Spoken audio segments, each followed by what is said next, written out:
வந்து pregnancy symptoms எல்லாமே இருக்குது. ஆனா எனக்கு வந்து பீரியட் வந்துருது. அந்த சின்ன சின்ன தவறுகள் என்ன?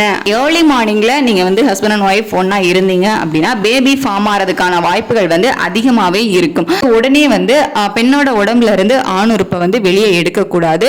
ஒரு 5 நிமிஷமாவது அதை அப்படியே வச்சுட்டு அதுக்கப்புறமா வெளியே எடுங்க. ஏன்னா நீங்க சடனா அதை வெளியே எடுத்துட்டீங்க அப்படின்னா அந்த ஸ்பெமனும் வெளியே வரதுக்கான வாய்ப்புகள் வந்து இருக்கும். ஸோ ஒரு 5 மினிட்ஸ் நீங்க உள்ள வச்சிருக்கும் போது அந்த ஸ்பெமன் வந்து நீந்தி உள்ள போறதுக்கு வந்து கரெக்டா இருக்கும். இன்டர்கோர்ஸ் முடிஞ்சது அப்படின்னா ஒரு அரை மணி நேரமாவது படுத்திருந்துட்டு உங்க காலை மேல தூக்கி வச்ச மாதிரி கொஞ்ச நேரம் படுத்திருந்துட்டு ஸோ அதுக்கப்புறம் நீங்க எழுந்து போயிட்டு ரொம்ப ஹெவி ஒர்க் பண்ணாம ஸோ நார்மல் ஒர்க் பண்ணீங்க அப்படின்னா வந்து ஓகே. லாங் டிராவல் பண்ணிட்டு இருக்கீங்க அப்படிங்கும்போது பாடி ஹீட் அதிகமாகும். ஸோ இதனால வந்து யூட்ரஸ்லயும் உங்களுக்கு ஹீட் வந்து இன்க்ரீஸ் ஆகும்.